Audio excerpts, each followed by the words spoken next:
오늘 본문 전체 핵심 주제가 바로 성화라는 주제예요. 그리스도 안에서 완전한 자로 세워가는 그 주제인 걸 볼 수 있습니다. 오늘 본문 21절에서 22절까지를 보면 우리를 구원하시는 주체가 누구이며 또 우리를 흠이 없고 거룩하고 책망할 것이 없는 자로 세워가시는 주체를 한번 발견해 보세요. 전에 우리는 악한 행실로 하나님에게 멀리 떠나서 하나님과 아버지와 아들의 관계가 아니라 완전히 갈등 관계에 놓여 있었어요. 그러는 우리를 흑암의 권세에서 건져내사 그 사랑의 아들의 나라로 옮겨 주셨어요. 그 옮겨주시는 그가 누구냐면 예수 그리스도였어요. 그리고 예수 그리스도는 창조주입니다. 그리고 만물의 머리가 되세요. 예. 근데 그분이 어떤 방법으로 십자가의 피로 자기의 몸을 십자가의 번제로 속죄제로 드려서 그가 흑암의 권세 속에 있는 우리를 건져서 그 사랑의 아들의 나라로 소속 이미 옮겨주셨어요. 그래서 그의 육체의 죽음으로 말미암아 하나님과 화목하게 하시고 예수님과 하나 되게 하셨다. 그러니까 구원의 주체가 누굽니까? 예수 그리스도예요. 그런데 예수님이 사랑의 아들의 나라로 옮겨주시고 그 다음에 주님이 그때부터 또 이 행하시는 사역의 목적이 뭐냐면은 너희를 거룩하고 흠없고 책망할 것이 없는 자로 그 앞에 세우고자 하신 분이 누굽니까? 예수 그리스도예요. 우리가 아니에요. 흠없고 거룩하고 흠없고 책망할 것이 없는 자로 우리 스스로 그렇게 세워질 수 없어요. 아멘입니까? 그가 그렇게 세우고자 하셨으니 23절에 만일 너희가 믿음에 거하고, 믿음이라는 게 뭔지 아시죠? 내 안에 거하라 나도 너희 안에 거하리라. 내 음성을 듣고 문을 열면 내가 그에게로 들어가 그로 더불어 먹고 그는 나로 더불어 먹으리라. 이게 믿음이에요. 믿음은 예수님과 하나됨이에요. 그러니까 만일 너희가 믿음에 거하고 예수 안에 거하고 또 거할 뿐 아니라 복음의 소망에서 흔들리지 않으면 그리하리라.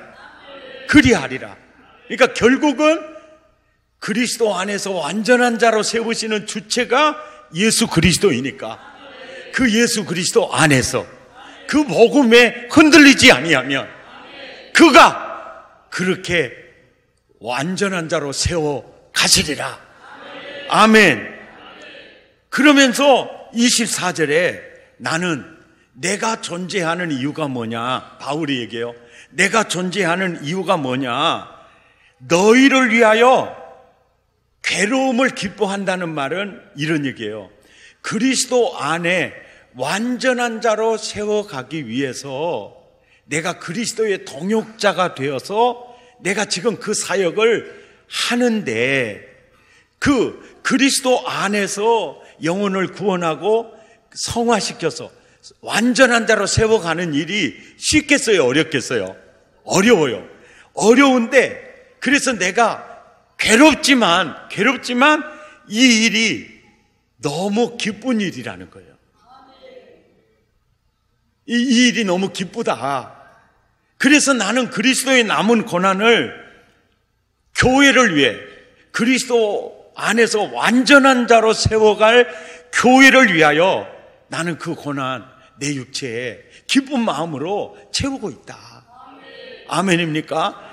그러면서 25절에 내가 교회의 일꾼 된 것은 하나님이 너희를 위하여 내게 주신 직분을 따라 하나님의 계획, 영혼을 구원해서 그리스도 안에 완전한 자로 세우기를 위한 일꾼으로 부름을 받아서 내가 이 말씀을 이루려고 지금 이 편지를 너희에게 쓰고 있다 이 얘기예요.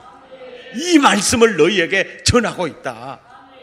26절에서 27절까지 시작. 이 비밀은 만세와 만대로부터 감추어졌던 것인데 이제는 그의 성도들에게 나타났고 하나님이 그들로 하여금 이 비밀의 영광이 이방인 가운데 얼마나 풍성한지를 알게 하려 하심이니라. 이 비밀은 너희 안에 계신 그리스도이시니 곧 영광의 소망이니라. 28절에 우리가 그 비밀인 그리스도를 전파하는 것, 그리스도를 전파하여 각 사람을 권하고 모든 지혜로 사람을 가르치는 이 사역의 목적은 그리스도 안에서 완전한 자로 세우려 하심이니라. 그리고 29절에 가서 이를 위하여 그리스도 안에서 완전한 자로 세우는 이 일을 위하여 내가 열심히 사역하고 있는데 내 스스로 하는 게 아니고 나도 내 속에서 능력으로 역사하는 이의 역사를 따라. 그분이 누굽니까? 예수 그리스도예요. 성령님이십니다. 그분의 역사를 따라 힘을 다하여 수고하노라. 그러니까 그리스도 안에 완전한 자로 세워가는 주체가 예수 그리스도거든. 그러니까 그 예수님이 지금 내 안에서 그리스도 안에 완전한 자로 여러분을 세워가시려고 그분의 뜻을 따라 내가 힘을 다하여 수고하고 있습니다. 지금까지 내용이 이제 오늘 본문 전체 내용이죠. 이 본문 전체 내용을 이렇게 보면 딱 핵심 주제가 뭡니까? 그리스도 안에 완전한 자로 세우기 위해서 내가 힘을 다하여 수고한다. 그러면 우리는 이제 이런 생각을 하게 돼요. 그리스도 안에서 왜 완전한 자로 세우려고 바울이 저렇게 애쓰는가? 그 이유와 목적이 있겠어요, 없겠어요? 예? 있겠죠. 그런데 우리는 이런 성경을 읽을 때마다 우리가 구원받기 전에 그리스도 밖에 있을 때 모든 종교의 구원과는 합격점이 있다 그랬죠. 어떤 형태로든지 합격점이 있어요. 그래서 그 구원관에 젖어서 세상을 살다가 우리가 그리스도 안에 구원받게 됐거든요. 그리고 구원받은 후에도 또 계속 말씀대로 살아라, 이것은 하라, 이것은 하지 말라 막 이렇게 하니까 기독교 안에도 합격점이 있나 보다. 그래가지고 덩달아서 지금 그렇게 가는 분들도 있고 그렇지 않은 분들도 물론 있겠죠.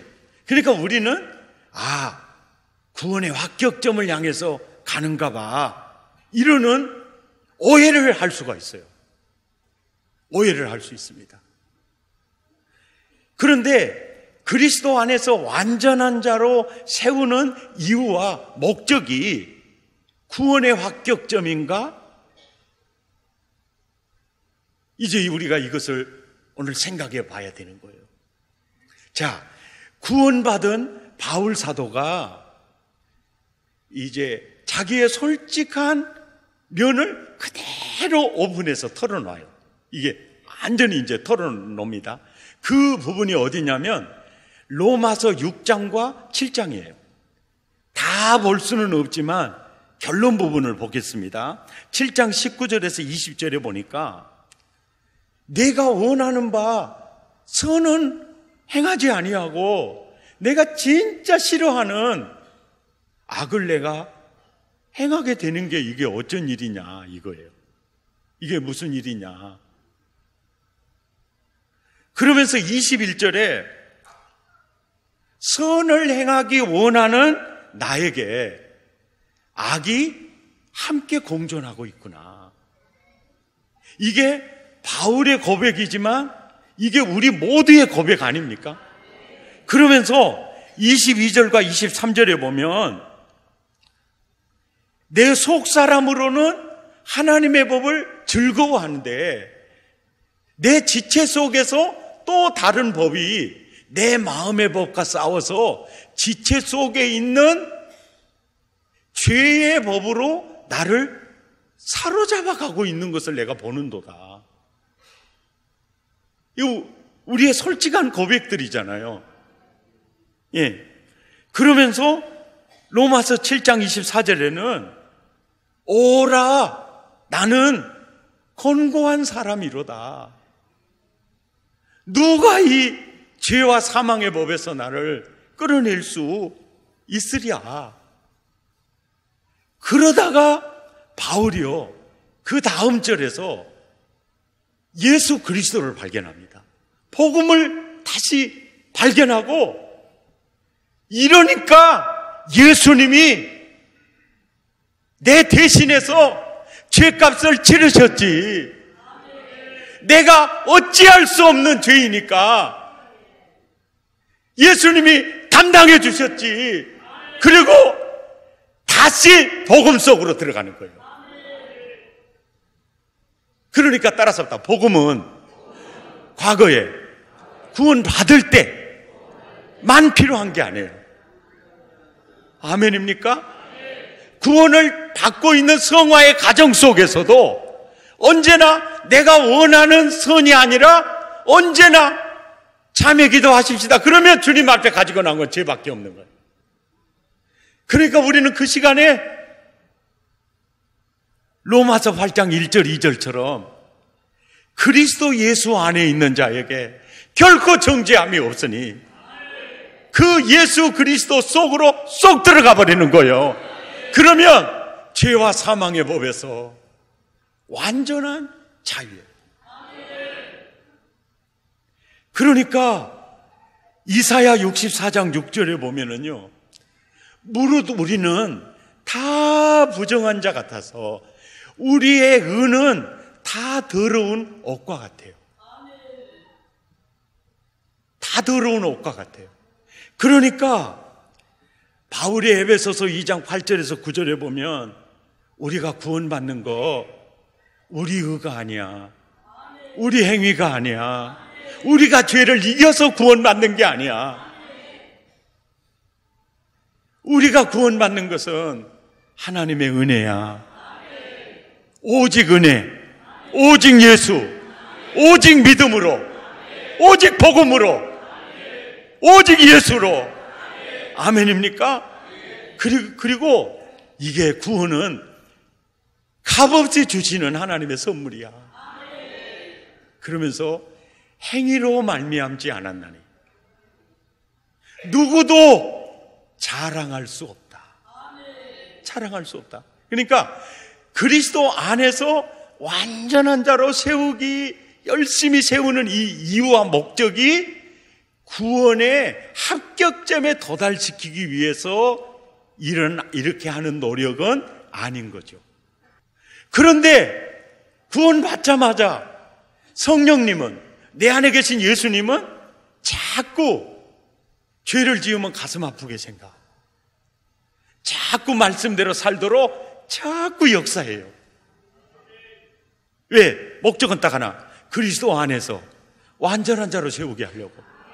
그러면 그리스도 안에서 완전한 자로 세우려는 이유와 목적이 분명히 있을까요? 없을까요? 있어요. 그 이유와 목적이 뭐냐? 요한복음 10장 10절을 보세요. 요한복음 10장 10절 시작. 도둑이 오는 것은 도둑질하고 죽이고, 내가 온 것은 양으로 생명을 얻게 하고 더 풍성히 얻게 하려 하심이니라. 그러니까 내가 온 것은 양으로 생명을 얻게 하고 흑암의 권세 속에서 건져내서 사랑의 아들의 나라로, 예수 안으로 소속을 하나님의 나라로 옮기기 위해서 거기서 끝나지 않고 그리스도 안에서 완전한 자로 세우려고 하는 것은 뭐냐? 그 하나님의 나라를 만끽할 수 있도록, 온전히 누릴 수 있도록 하기 위해서 거룩하고 흠이 없고 책망할 것이 없는 자로, 그리스도 안에 완전한 자로 세워가는 거예요. 왜요? 성숙 지수만큼, 성화 지수만큼 생명을 얻게 하고 더 풍성히 얻는 것을 누릴 수가 있어요. 이 구원받은 다음에 악한 행실을 해서 떠나지 않으면요, 어떤 일이 벌어지냐면은 시편 51편에 다윗이 회개 기도를 하면서 이 부르짖는 게 그거예요. 정한 마음을 회복시켜 주십시오. 그러니까 마음이 더러워져 버린 거예요. 그 깨끗한 마음이, 정결한 양심이 오염돼 버리는 거예요. 그리고 영혼이 정직하지 못한 영혼이 어두워져 버리는 거예요. 그러니까 11절 12절에 보면 구원의 즐거움이 다 사라져 버리는 거예요. 이 구원의 즐거움 중에 제일 중요한 게 뭐냐면 구원의 확신. 또 보세요. 구원의 확신이 사라져요. 그러니까 예수 믿기 전이나 믿은 후나 내 삶이 성숙되지 않으면, 나 구원 못 받은 것 같아. 구원의 확신이 사라지면서 내가 하나님이라 그래도 내 기도는 안 들어줄 거야. 왜? 이 죄덩어리. 왜? 내가 나를 무시하게 돼요. 내가 죄 가운데 살고 내가 성숙되지 못하면요, 내가 나를 존중하기보다 내가 나를 무시해요. 그래, 넌 그래도 싸, 이렇게 돼버려요. 그러니까 구원받은 하나님의 자녀가 그리스도 안에서 성숙되는 게 너무너무 중요한 부분이에요. 예. 그러면서 죄가 들어오니까 하나님과의 관계가 멀어져요.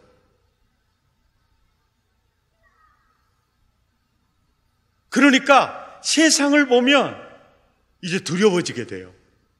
하나님과의 관계가 굉장히 좋잖아요. 그러면 환경, 처지 하나도 두렵지 않아요.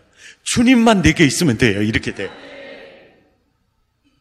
이해가 됩니까?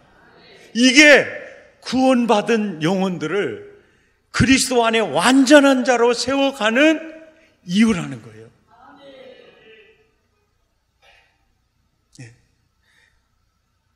그래서 특세도 하고, 그래서 훈련도 하고, 이게 다 구원의 합격점에 도달하기 위한 게 아니라 받은 구원을 풍성하게 누리도록, 거기에서 이 이유와 목적이 끝나는 게 아닙니다. 마태복음 5장 14절에 보면 주님이 그래요. 하나님의 나라 안에 있는 백성을 이렇게 해요. 세상은 흑암의 권세예요. 빛은 흑암의 권세 속에 하나님 나라예요. 그러니까 흑암의 권세 속에 하나님의 나라를, 네가 하나님의 나라다. 그러면서 하나님 나라가 하나님 나라 맛을 내지 못하면 의미가 없다. 그러면서 15절에 내가 흑암의 권세 속에 빛으로 하나님의 나라로 너희를 말 안에 두지 않았고 등경 위에 뒀다. 왜? 16절에 흑암의 권세 속에 사는 그들이 너희를 보고 예수님을 보고 하나님을 보고 하나님 나라를 보고 그거에 대해서 매력을 느껴서 하나님께 돌아오도록 하기 위해서다. 거룩하고 흠이 없고 그리스도의 완전한 자로, 그리스도인으로 완전한 상태 성숙에 이루게 되면 은혜, 카리스라는 뜻이 기쁨, 은혜, 매력이에요. 그러니까 드라마나 소설의 영화의 주인공을 보면 감동이 되잖아요. 그러면서 그 주인공에게 끌리는 거예요. 이것이 우리가 그리스도 안에서 완전한 자로 세워져야 할 너무나 중요한 이유예요. 근데 중요한 것은요, 예수 믿는 아빠, 예수님 믿는 엄마, 남편과 아내가 너무 중요해요. 왜요? 그들의 착한 행실을 봐야 하나님의 나라를 보게 돼요. 천국을 보게 됩니다. 이것이 성숙해야 될 성화의 이유예요. 오늘 본문에도 27절의 말씀을 보면 이래요. 하나님이 그들로 하여금 이 비밀의 영광이, 이 복음의 영광이, 이 영광이 이방인 가운데 얼마나 풍성한지를 알게 하려 하심이니라. 그러니까 너희의 착한 행실을 통해서 너희 안에 계신 비밀 그리스도가 이방인 가운데서 얼마나 풍성한지를, 아멘입니까? 알게 하려 하심이니라. 이것이 우리가 성숙해야 할, 성화되어야 할 분명한 이유인 것이죠.